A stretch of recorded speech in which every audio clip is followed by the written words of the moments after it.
tonight against the Hawks. Karl Anthony Towns did his part, but Atlanta exploded in the second half. Trae Young with a great pass there. DeAndre Hunter had a nice game. Skip to my Lou. Hawks moving on to Las Vegas to take on the Bucks in the NBA Cup semis. Knicks are out of the tournament as they lose 108-100. Great to have you with us, Bill Pito, along with Wally Zerbiak. So what this means now is it's going to be Milwaukee and Atlanta in Vegas Saturday in a semifinal, while the Knicks now will go to Orlando on Sunday. We'll have the pregame at 5:30 and the game at 6. Knicks were up by 7 at the half, but they lost the second half by 15. What happened? This game had a different feel to it. The Atlanta Hawks were treating it like a playoff game, and they just went out and grabbed it in the second half. It was an impressive performance. It was a dominant performance. They were the more aggressive team. They were the stronger team. They were the more physical team. And the Knicks have to remember this, because they're going to be in situations, if they want to accomplish what they want to accomplish in this season, which is win a championship, you better play tougher if you want to beat teams like the Hawks. This Hawks team has assembled a roster around Trae Young that is very big, very long, very athletic, very young. This team is coming after the Knicks. The Knicks have a bullseye on their chest, and they sent a message that it's not going to be easy for the Knicks to get through the East. Two things here. The Hawks with 22 offensive rebounds. That's the most a Knicks opponent has gotten all season. We talk in the pregame. The Knicks were second in the league in three-point shooting at 40%. They shoot only 26% against a team with the worst three-point defense in the whole league. Throw the numbers out. All right. Throw the numbers out. I tried. This was a game of wills. Who wanted it more? This Atlanta Hawks team, they wanted this game more. They showed it in the second half. They dominated the Knicks. The Knicks are a little banged up. Jalen Brunson's got bad ankles. It's not fun to play, when you don't have your balance. You're a little bit banged up. They had an emotional, tough game up in Toronto.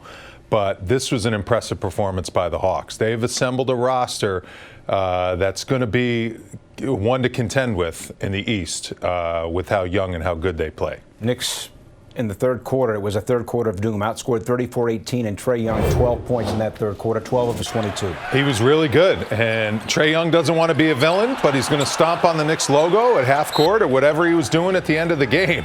That's not my kind of guy that doesn't want to be a villain. He came in wanting to send a message that he doesn't mind being the villain and shutting up 20,000 people that were fired up for this game. This New York Knicks crowd was into this one from the tip.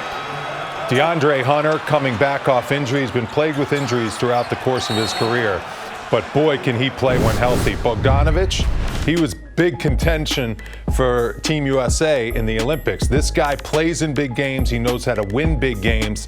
This Hawks team came in with a mission and got it done. All right, focus on the Knicks from downtown. Only 11 out of 42. Look at the bench points, 43-14. Hunter off the Hawks bench had 24. And look at, as I mentioned, the offensive rebounds were key, Wally. 22 for the Hawks and only 12 for the Knicks. Karl Anthony Towns, even in defeat, was impressive.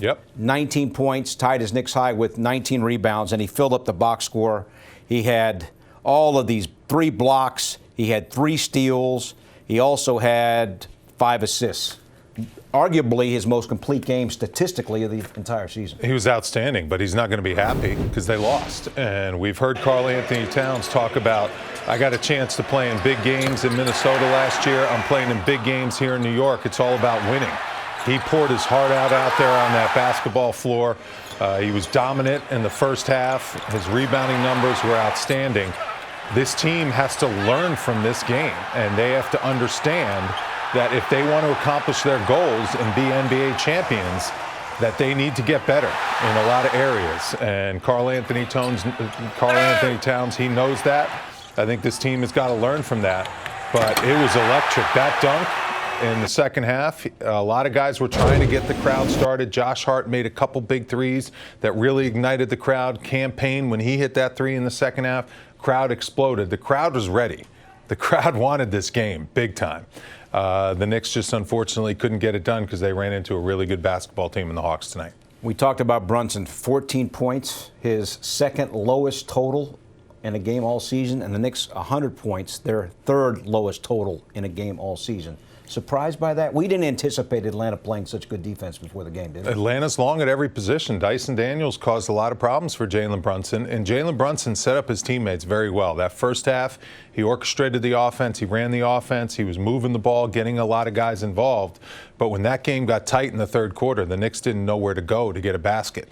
Normally, that's when Jalen Brunson can bail them out and go one-on-one and stem the tide when a team's making a run. He could not do that tonight, and the Knicks couldn't find any answers in order to get buckets. And the other thing I noticed, the 22 offensive rebounds, the quicker team to the ball and loose balls was the Atlanta Hawks in that second half. So it's quickness on the Hawks side and not a lack of boxing out on the Knicks side? Well, it's just a will to want the game and want the ball. And the Hawks showed that, you know, they gave Josh Hart and company a dose of what the Knicks normally do to other teams, which is just out-competing them and out-willing them to loose balls into rebounds. That Hawks team, they went after it, they got it, and they got the job done tonight. All right, we heard from Trae Young pregame.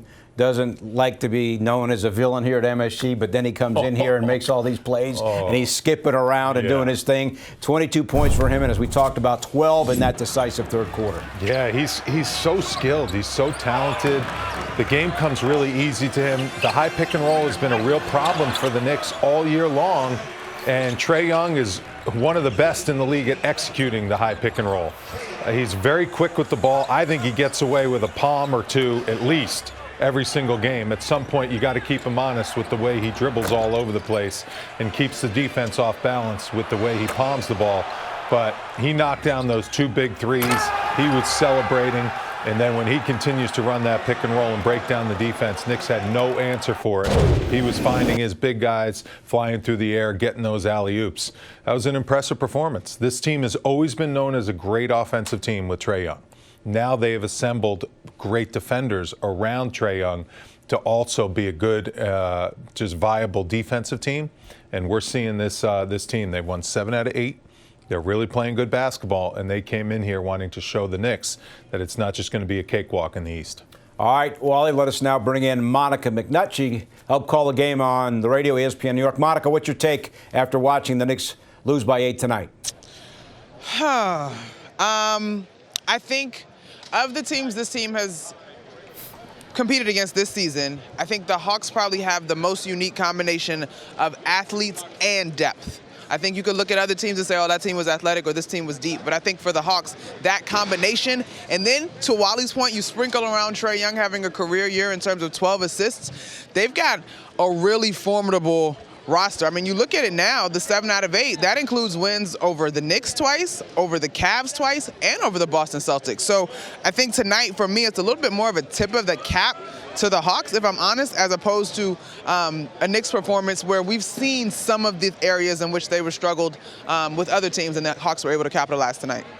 I'm with you, Monica. You got to give the Hawks a lot of credit. They played a really good second half. What can the Knicks learn from this loss moving forward in order to get better? Well, the one thing that stood out to me, Raleigh, was the Knicks turnovers. And the turnovers, the near turnovers, how many times did you see them sort of bobble the ball or a person was a step out of the wrong place in the wrong direction in terms of that? So that's the first thing that comes to mind to me.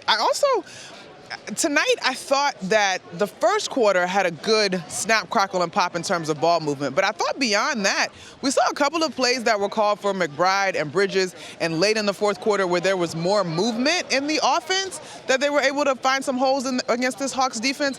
So I'm just wondering about maybe a few more wrinkles. But it's tough to gauge, Wally, on a night where the Knicks didn't shoot well from the three-point line because they have been able to do that all season long.